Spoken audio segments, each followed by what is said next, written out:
Oops, I did not come up. Why not? There we go. And hello, everybody.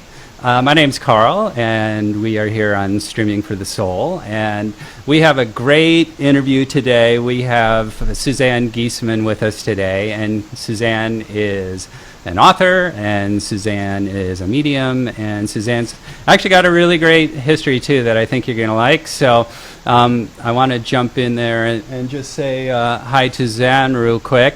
I also want to let you know this is our maiden voyage of kind of a new format for Superpowers here. We're here in a different studio setup, and so another thing we want to talk about today is we've got IANS coming up next weekend, which is International Association of Near-Death Studies, and Suzanne will be a speaker there, and you got to see her. So she's awesome. So anyway, I'm going to set myself here so I can get Suzanne on board too.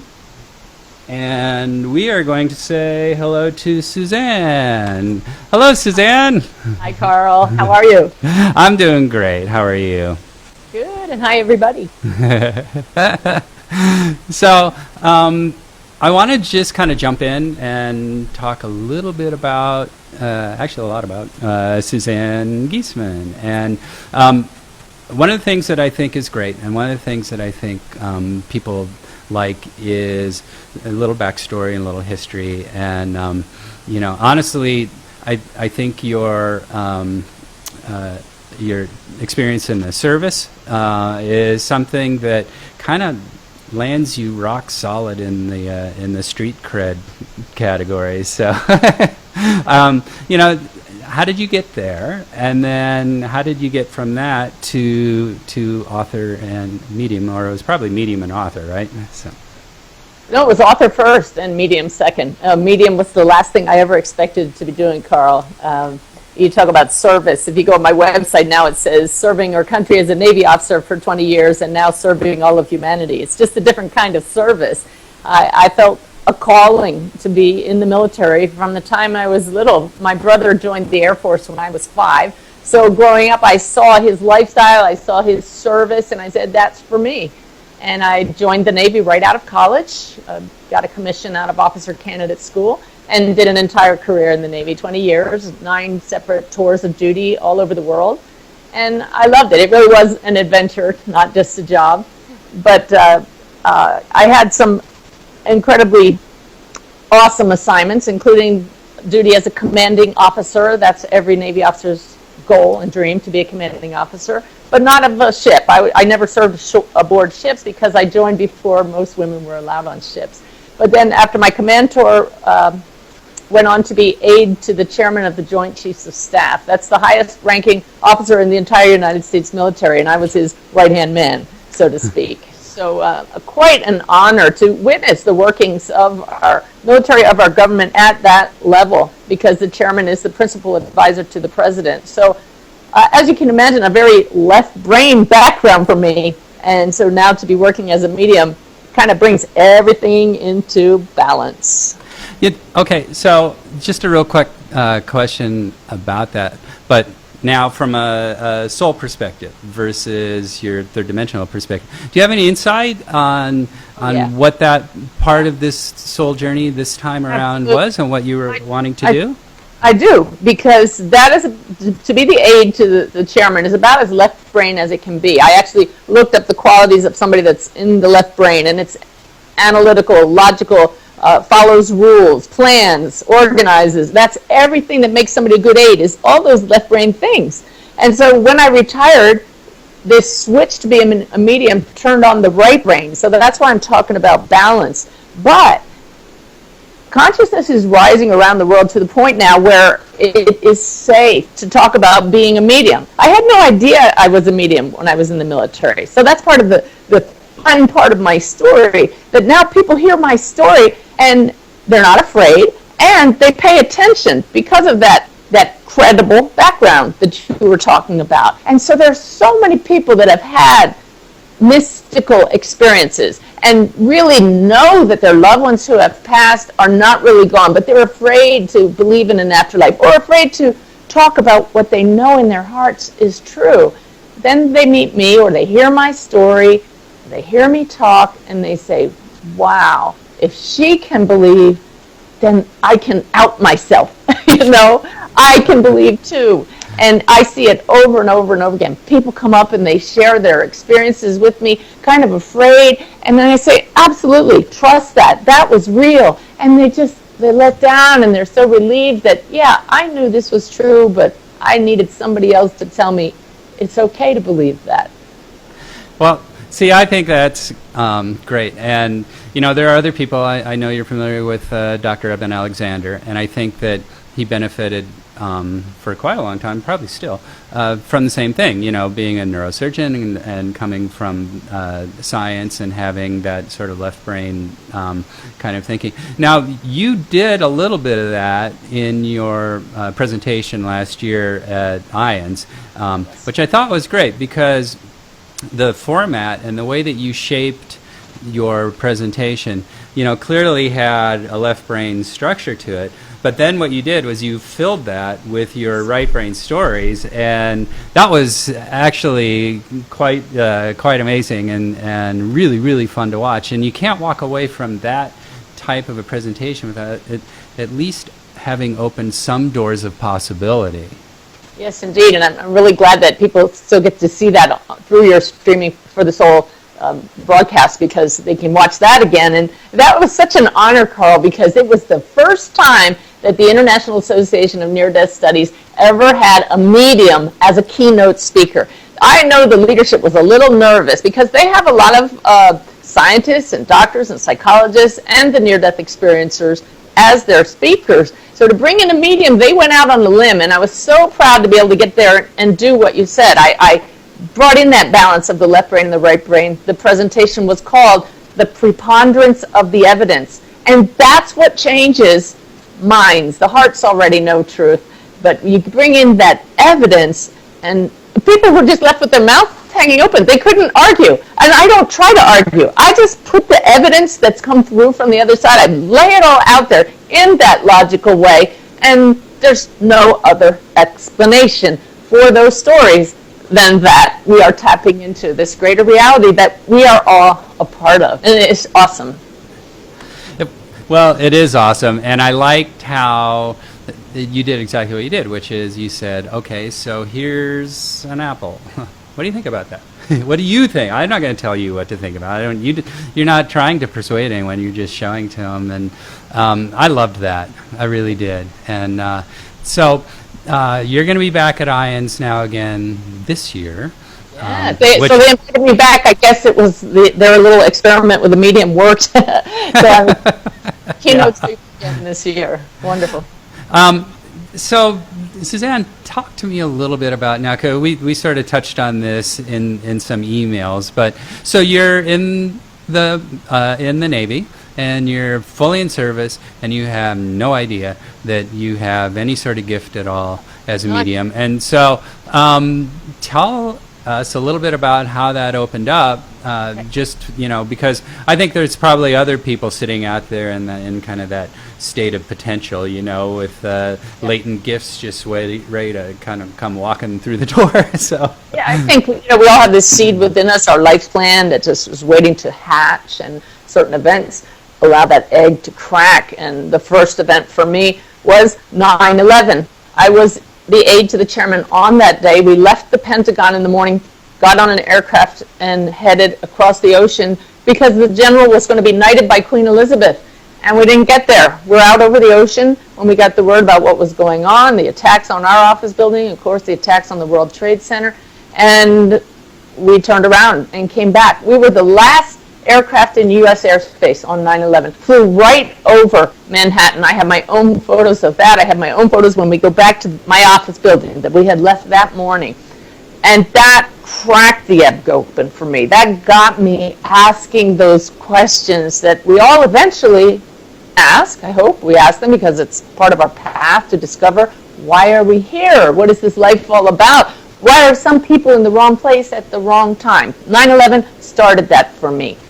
And so I started spiritual seeking, but went down a path that didn't work for me. That was traditional religion, and it just kind of stopped for me because it had never worked for me.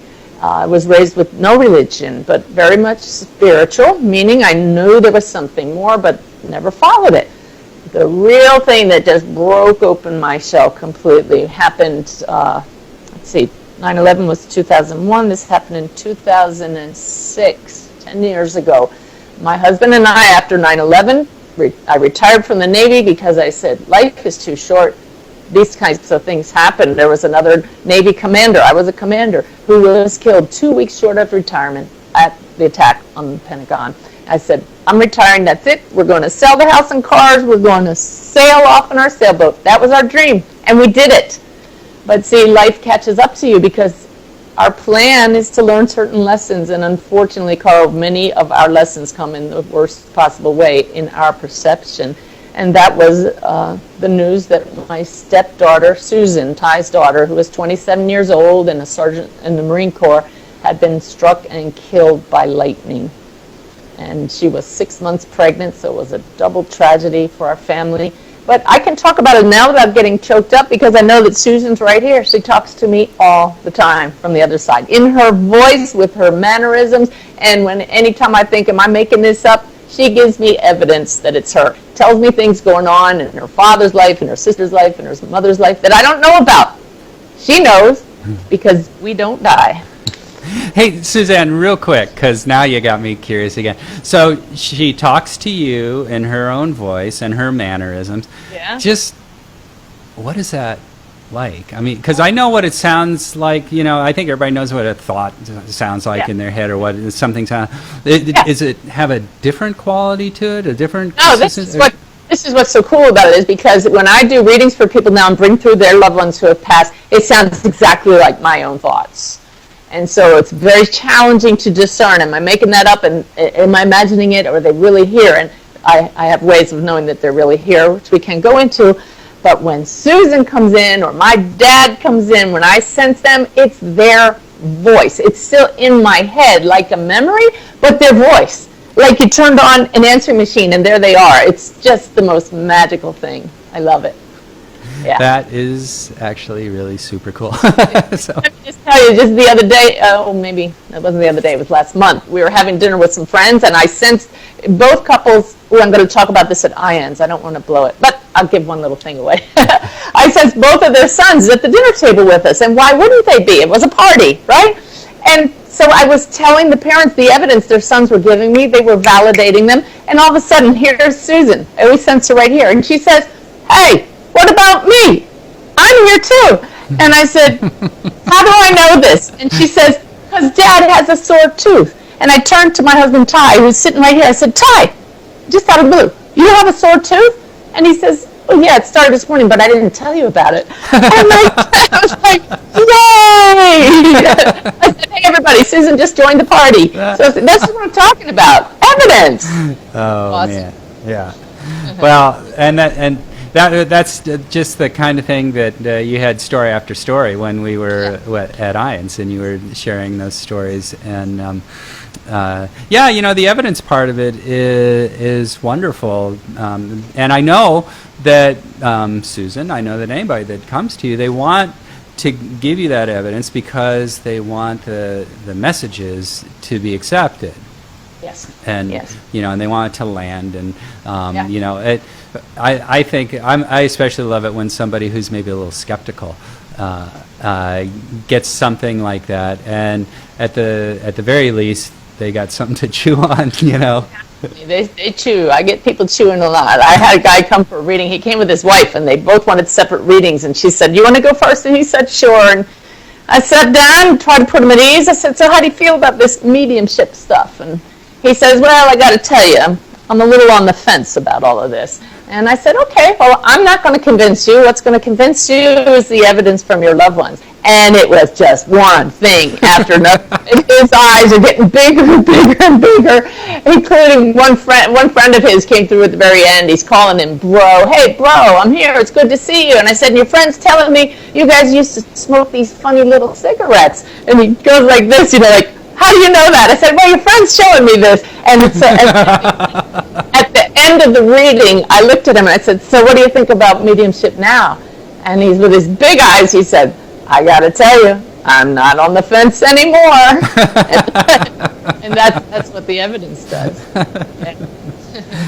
Now, I have not read Messages of Hope, but does Messages of Hope have, these kinds of validating stories? Oh, yes. It's my whole story, how I went from that Navy commander on 9/11 to the medium, what convinced me this is real, and then just all kinds of stories and evidence from the first year of giving readings. But it was my path of going from the skeptic to full faith, belief, and knowing that we are part of a greater reality, that love doesn't die. So that book continues to bring a lot of healing to people who have lost loved ones and who know loved ones are going to pass. We cannot get past that hurdle with anybody we love. And so the book is very healing. That's what this work is all about. It's about the healing, and it's about the awareness that consciousness is continuous.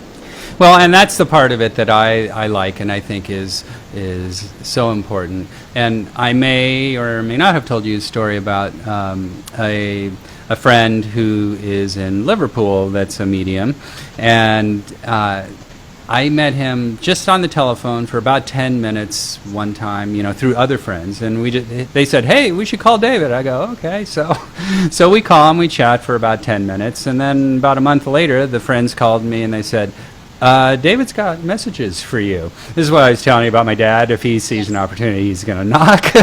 And I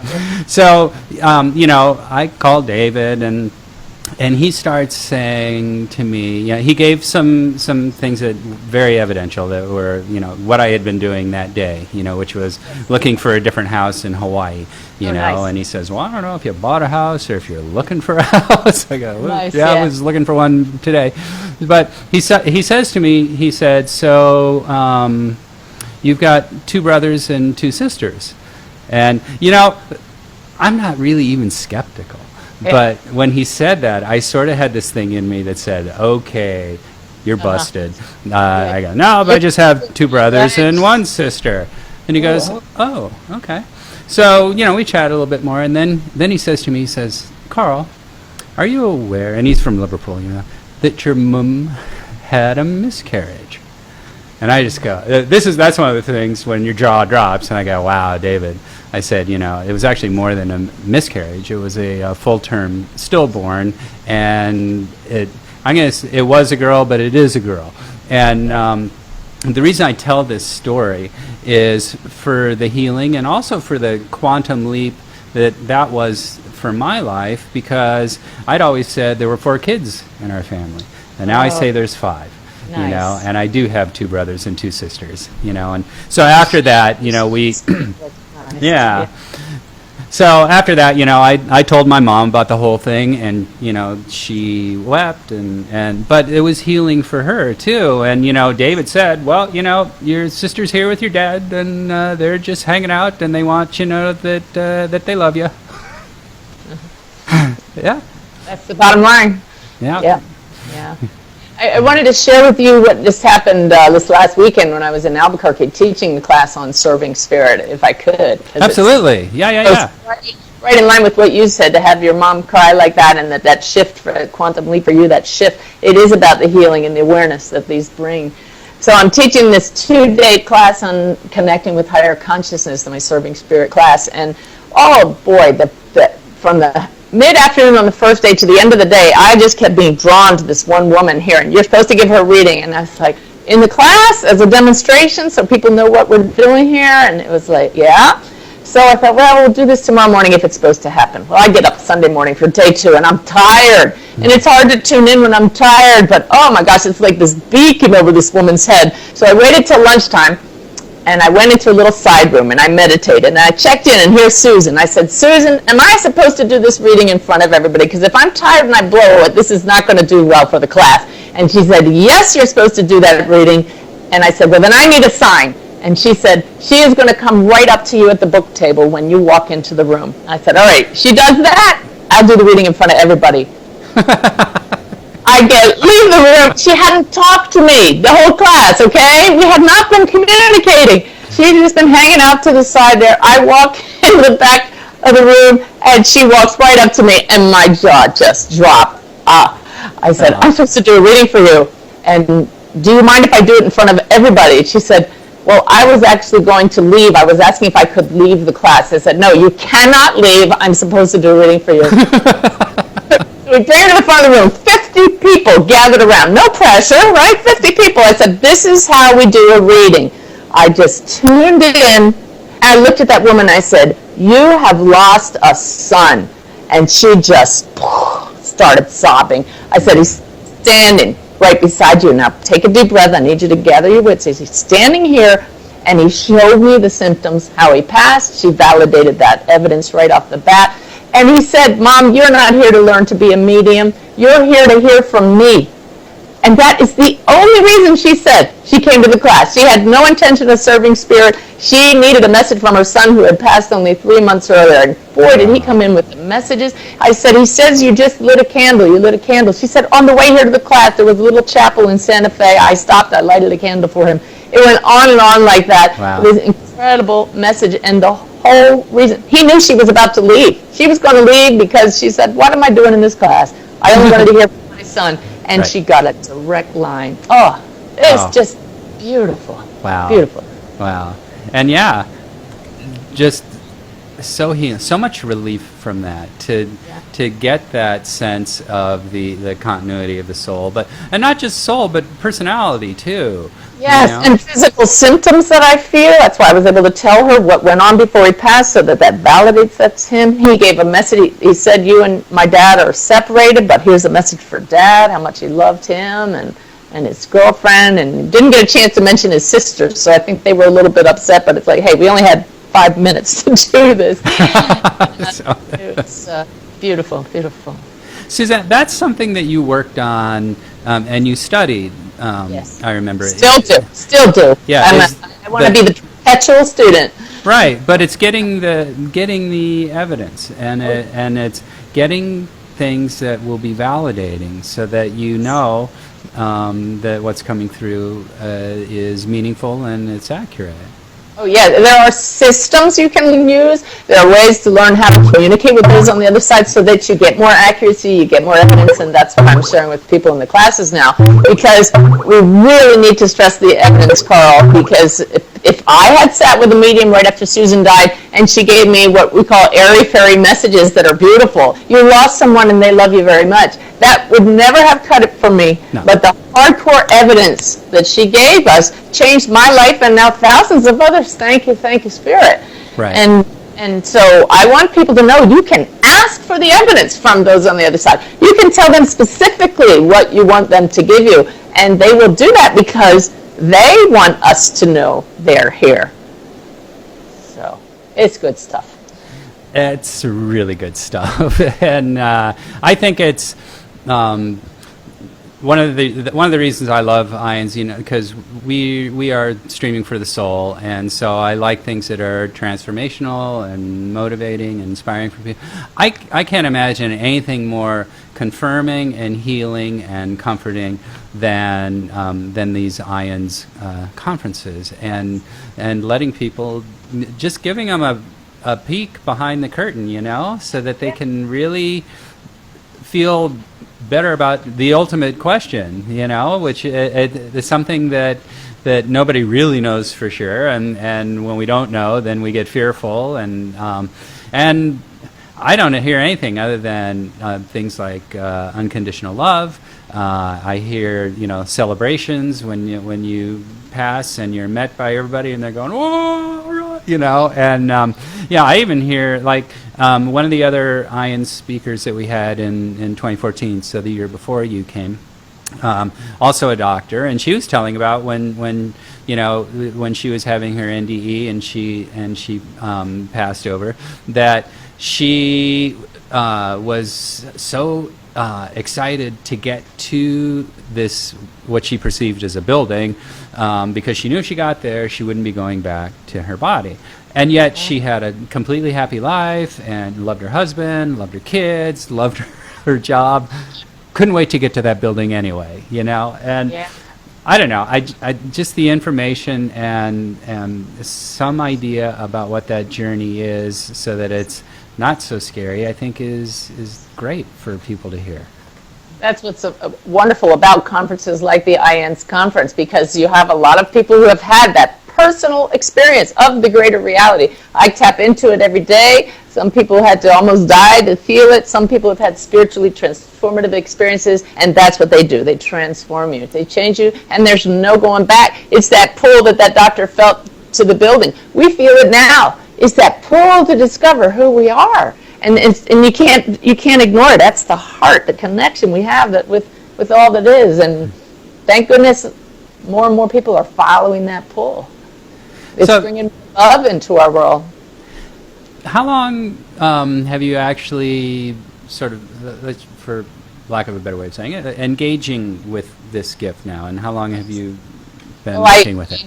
Susan died 10 years ago, and that very week I began meditating daily, and that's what opened up my connection to the spirit world, helped me to know it's there. And it was 2009 that I discovered I have a direct link to those who have passed. We all do, but mine just turned on, and I've just been turning up the dial ever since. So since 2009, doing private readings and now group readings, and bringing through messages daily from my guides, Sanaya. People can find that on my website. The daily messages, and on Facebook. So it's the most incredible journey that I never expected to be on, but I can't go a day, an hour without tapping in, because once that connection's opened up, that's it. So go back just a little bit. So when you started that meditating, and this, by the way, is for the benefit of people who think they may have gifts or wonder if they have gifts or something, but it kind of opened up for you, but then you really started like meditating. Do you notice a difference between like meditation now and when you did it then? And was there a difference between like, any time earlier and like just when you started? Oh yeah, Carl. I think that the viewers will really identify with this. The first 3 weeks that I began meditating, I fell asleep every time. It's like the body said, oh wow, nap time. She never gives us a nap, I'm like, this is a total waste of time. And then I stayed awake, but an expanded state of consciousness. And then in my non-meditative hours, I just noticed I started to know things. It turned my intuition back on. And more I started feeling connected to a greater reality, started feeling more peace and calmness. So that was the standard meditation of quieting the mind. But then after I studied in England with some of the best evidence-based mediums in the world, then I changed my meditation to a mixture of standard quiet the mind stillness meditation to what I'm now teaching others in my classes and in videos that's called sitting in the power. It's a very active contemplative session where you actively connect with higher reality and experience whatever it is supposed to happen during that session of sitting in the power. I'm teaching it in a 7-step method that I call the Bless Me method that people are having really great success with, because we can all learn to tap into the greater aspect of ourselves. Right. Yeah. Well, and that's one of the reasons that I like being able to, have a conversation with you or, people who have gifts, is to get somebody who maybe thinks that they don't, just thinking and just opening up a little bit the possibility that maybe they do. And everybody can. It's a natural ability, because this is the thing. We are souls. We are spirit now. We are connected to that greater reality now. You just have to learn to change the channel. And that's, in fact, I'm doing a workshop after IANS right immediately that Sunday to teach people how to merge the human side with the spirit side. So it's just a matter that we haven't been taught, because we just hadn't grown up enough consciously to know this. But now more and more people are coming to know it and accept it. I think it's great, and I do notice that more people seem to be awakening on some level and becoming aware on some level. Thank goodness. Yeah, thank goodness. So let's talk about ions for a little bit. That's coming up next week, and we are so blessed to have you there again, and it's going to be Adventures in Consciousness. That's my talk. Adventures in Consciousness with the subtitle, To What End? And that's the important point there, because we all have these adventures in consciousness and higher consciousness. Okay, so what? So that's what I'm going to go into my talk. What do we do with that? What is the meaning of that? And I'm going to share more of the stories, more of the evidence, some laughter, definitely some tears. Bring your Kleenex. And people say, why is it when I listen to you, my tears run down my face? It's very clear. It's not that I don't deliberately make people cry. What happens is that's the soul, that's the heart opening up as you hear these things saying, we are so happy you're listening. Pay attention. That's what happens. Just opens right up. So, and you're speaking on Saturday. Is that right? Yeah, 8:30 Eastern time. 8:30 Eastern. Wow, that's early. It is. It is. All the keynotes, they get to do the very first one out the gates in the morning. That's why it's good that you're streaming it so people can watch it later. Yeah. Well, we're excited that you're going to be there. I know it's going to be a great talk again, and hopefully we get a lot of people who get a chance to see you stream or see the VOD. A lot of people are enjoying last year's. That's been part of the free videos that are out there, and it's good. I more and more. I just want them to know who you are and what you're doing. Yay! So now, when is Albuquerque kind of a typical kind of thing for you? In other words, you're less giving presentations and more teaching workshop kind of things? That just started happening this summer. Earlier in the summer, my husband, we were at the breakfast table, and he said, Suzanne, I've said it before, I'm going to say it again, you should be teaching mediumship. And I looked at him, I surprised myself, Carl. I snapped, because I'm normally a very pleasant person, and I turned and I said, no. He kind of jumped, and I said, I'm overwhelmed right now. I'm working on a book. I'm working on my keynote speech. I don't have time to plan a class. And he said, I'm sorry I asked. And so we went back to eating breakfast. Next thing you know, I pick up my pen. I'm over here, and I'm writing.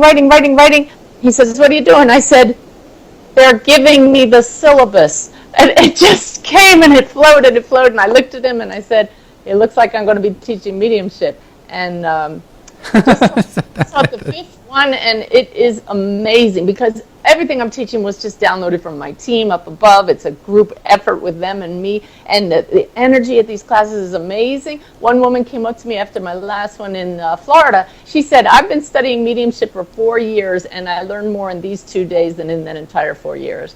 And it's beautiful. It's just love-filled, and I guess I found a niche because I love the sharing, and it's a great way of getting the ripples out, right? Because give a man a fish or teach a man to fish. And there you go. Well, and like we know, a rising tide lifts all boats. So if we can, whoever can start, opening and What's that Navy talk there, Carl? You're getting to me. Okay, so I have a funny thing to tell you. Right before you said my team, I was going to ask you about that because you had put that in an email. And my assumption when you wrote it in the email was, in fact, that it was your spirit team. That's why I capitalize T whenever I write it that way. Right. Yeah. But I wasn't 100% sure, so I was going to ask you. Yeah. And then you said, and my team, and you raised your hands.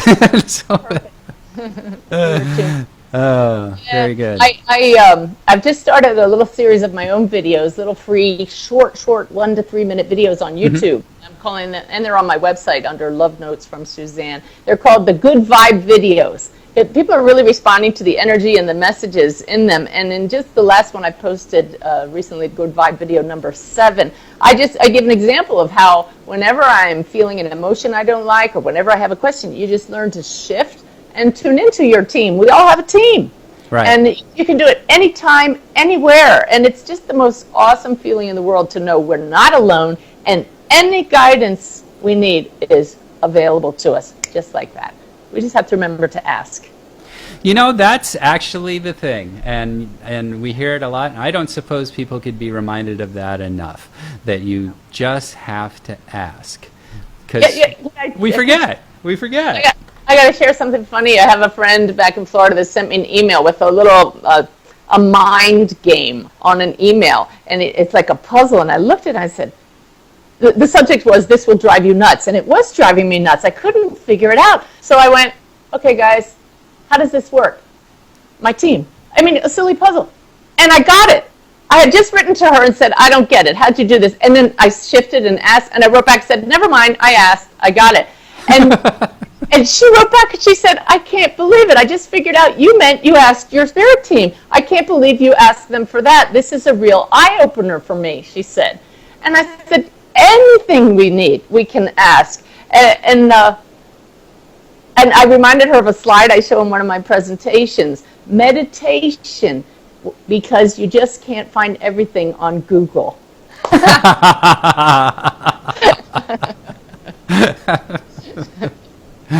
Awesome. Well, you know, I think we're going to go ahead and wind things down, but can you real quick just let people know where they can find you on the internet, and they can get more information? Maybe if do you have a schedule of your workshops and that kind of stuff? And yeah, and please know I'm going to be adding new classes all over the country this year and the coming years, so don't worry about that, but you just have to ask. That's right. How I ended up in Albuquerque. This lady said, "Do you ever come to Albuquerque?" I said, "Sure," and we did.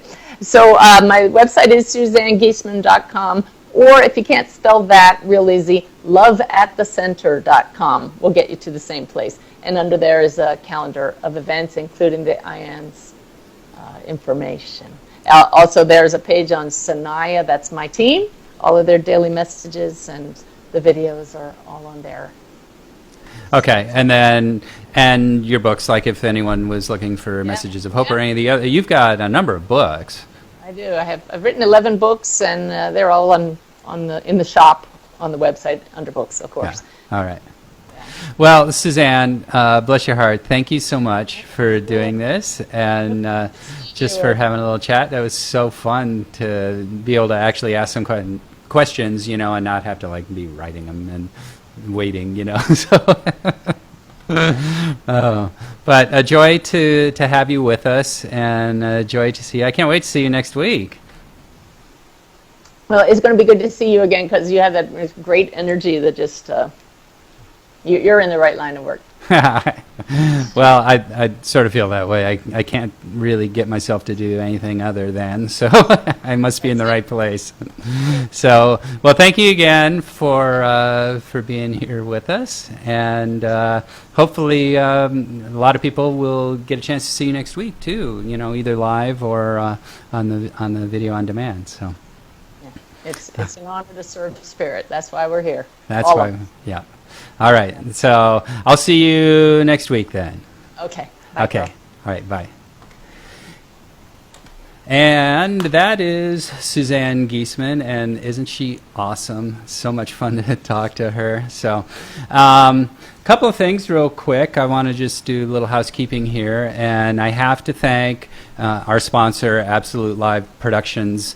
They provided the gear for being able to do all of this, but also I've been working with Absolute now since the Brazzo days, and they have always been amazing. They've always gotten the stream out, and so if you're looking for live streaming production, if you're looking for video production, AbsoluteLiveProductions.com, check them out.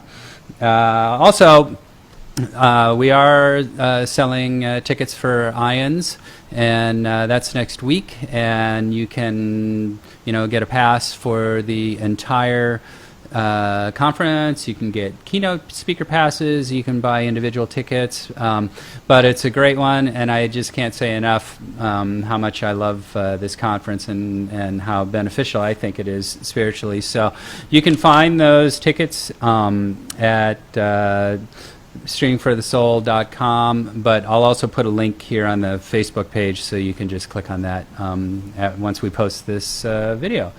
And if you like this interview, I have others too, slightly different format, but there's other superpowers. You can find those on the Streaming for the Soul YouTube. So check those out, and if you like them, please subscribe. We like having subscribers. And also, we do have videos, or the VODs, video on demand, for last year's Ions, as well as many, many more. Conscious Life Expo and many things. There's healers, and there's inspiring speakers, and there's near-death experiences there. So check that out when you get a chance. That's streamingforthesoul.com. And thank you for being here with us. And I'm going to get us all signed out here. And voila.